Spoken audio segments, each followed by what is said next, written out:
Hi there, I'm Marisa and welcome to Marisa Home. I'm so happy you're here. Today we are going to do a craft and I'm pretty excited about it because I think it's pretty beautiful. It is a dream catcher. I made this for our daughter when we were getting her room ready. But it all starts, before you get started, it starts with the felt flowers. So there is a series of 7 felt flowers. I'll leave a list below so you can check it out. I also have a playlist that you can look at too. So yeah, let's start with the felt flowers. So make sure you check that out and then we can put this together so you can create your own. So let's get started.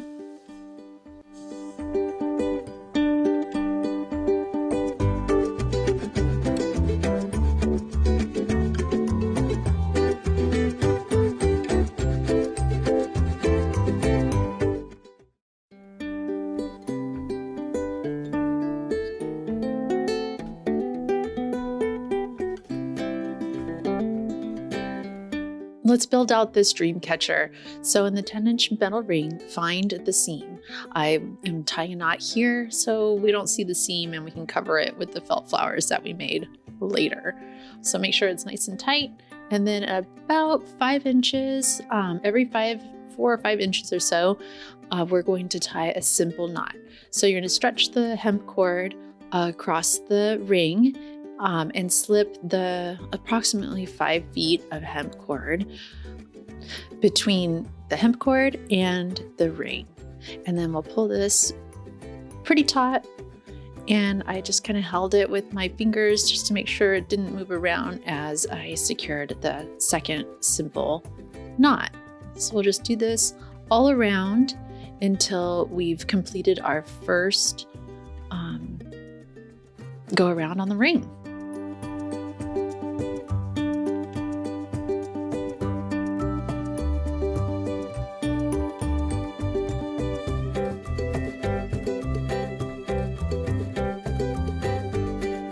All right, we're coming to the end of the first part of the web. The second part of the web, I went ahead halfway through, on the ring where the first 5 inches were, I strung the hemp cord into a simple knot, and then I am going to stretch the hemp cord across. So we'll have this little bit right here that we can cover with the felt flowers, no big deal. If it doesn't bother you, then you don't need to cover it. But then stretch the hemp cord out at a 90-degree angle and attach it in the same simple knot that you've been doing right there. And then we're gonna keep going around and around and around in circles. So you slip it through hemp cord between hemp cord, like 2 and 1, and then thread that through, try and keep it nice and taut, and yeah, continue repeating that pattern until you get to the middle of your dream catcher. So I added a couple beads here and there. I really didn't know how it was going to turn out, but I just went with it. These beads were very special to me. They remind me of a dog that I had that was, I don't know, my first baby, I guess. And I wanted to incorporate that in this dream catcher. So right towards the end, I finished this off with one of the beads, and then I tied a really simple knot on the back side, what I would consider the back side. And I tried to tie this as tight as possible. So 1, it doesn't unravel, and 2, you can't really see it. And then we'll go ahead and just cut the excess off with scissors. So 5 feet of hemp cord seemed to work really well. Let's turn the dream catcher back over to the front side so we can start adding on the yarn and ribbon. So I have 4 different types of, 3 different types of yarn and 1 ribbon. I got a chunky piece of yarn, which I'm stringing on here.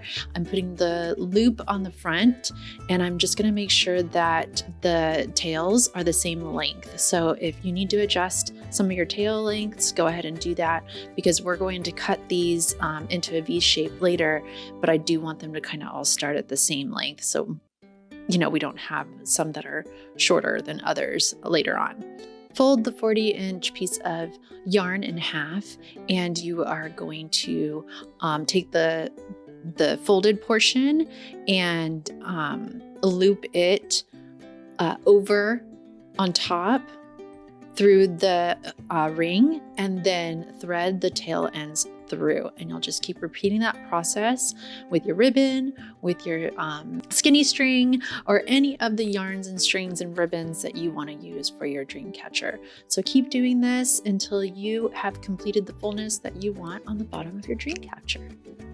I mentioned that I'm using 3 types of yarn and 1 ribbon. I'm using a thin, medium, and thick pieces of yarn, along with a silk ribbon. I have affiliate links for all of those below if you would like to use the same ones that I'm using for this creation. Your purchases may support me and these videos, and I thank you so much for your support. So I've come to the end of the fullness, just adding this last piece of yarn, and then we're going to move on to the felt flowers. So if you haven't already checked out the felt flower series, make sure you check it out so you have all of those completed before we start this dream catcher. And we'll just plot out where we want the felt flowers to go. It's going to hide that portion that I didn't like at the very beginning, and where we tied the original part of the hemp cord. So plot those out, put them off to the side, and now we are going to add another piece of yarn here on the ring, because hot glue won't stick to the ring, so the felt flowers won't stick to the ring. So in order to do so, we're just going to tie a knot at the upper part of where we want the felt flowers to lay, and cut off any of the excess yarn, and we're going to start wrapping the yarn around the hoop. So just take your time. It's a little slippery right at first, but you'll get the hang of it, and we're going to wrap it all the way down until we reach the rest of the yarn and ribbon. Enjoy the process and take the time, I don't know, just to kind of be and meditate. That's what I like to do when I'm doing a project like this that just takes some patience to get through. It's very therapeutic.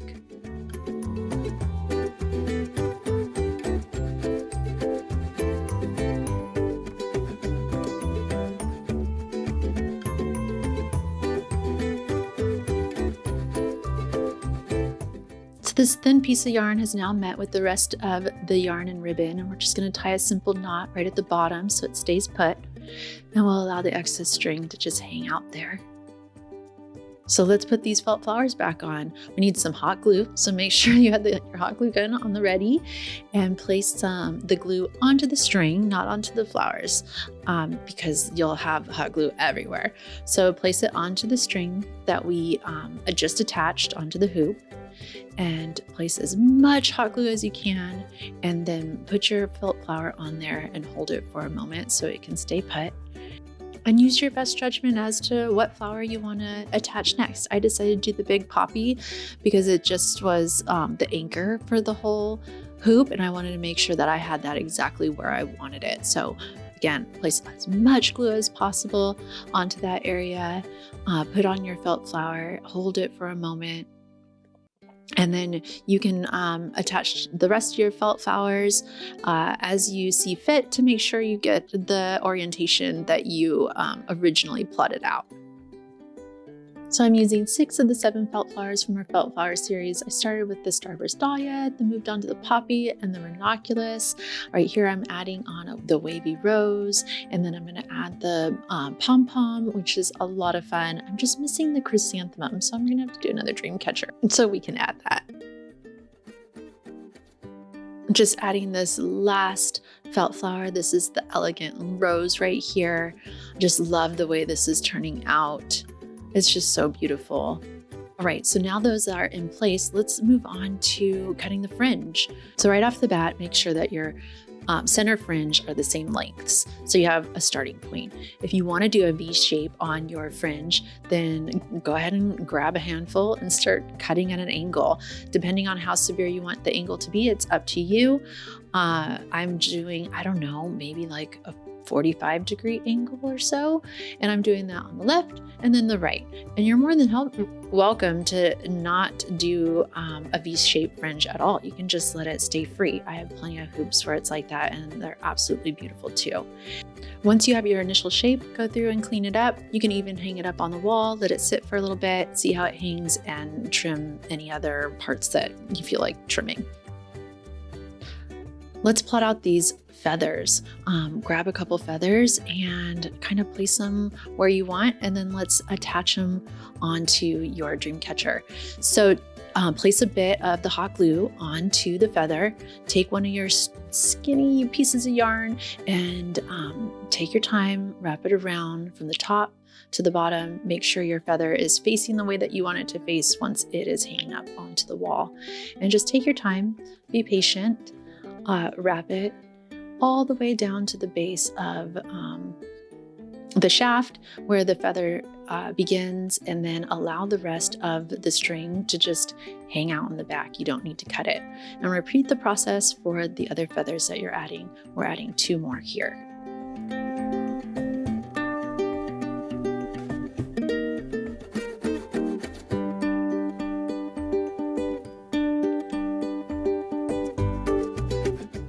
All right, that last feather is all done. Just make sure that the hot glue is cooled and secure. And then we're going to actually beef up the security and add a bit more of the hot glue on the back of the coiled yarn, just to make sure that it doesn't unravel in the future. So go ahead and do that for each of the feathers and allow it to dry completely.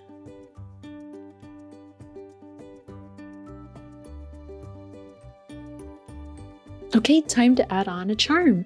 I'm adding on a key, and I'm taking a bit of the thin yarn, just maybe a couple inches, threading that yarn through the key and attaching it to the ring directly into a double knot.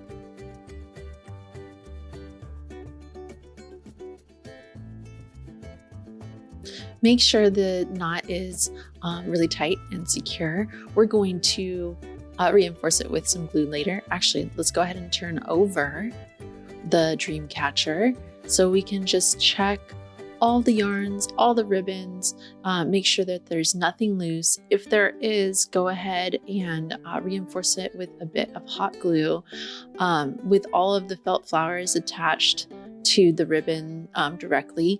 We've already kind of made sure that a lot of these ribbons are going to stay in place, but this key is kind of all over the place. So let's go ahead and put a dab of glue onto the knot of this yarn, and I'm going to just attach it to the felt leaf right there and cut off the excess string. And so now it's not going to flail around everywhere. Okay, I think this is looking pretty good. Let's turn it over and take a look at our creation. Oh my goodness, this is so beautiful. I'm in love. I think this is just darling. And of course, you can customize yours with the color felt flowers that you create, the ribbons that you use, if you do beads in the dream catcher web or not, depending on your charms. Oh my gosh, you can make this a one of a kind and hang it up to enjoy at any time. Thank you for crafting with me today. I had so much fun, and I hope you did too. I would love to see your creations, so tag me. I'm here on YouTube, Pinterest, and Instagram, and I look forward to crafting with you again and making something beautiful. And don't forget to like and subscribe. That would be amazing. All right, take care. Thank you. Bye.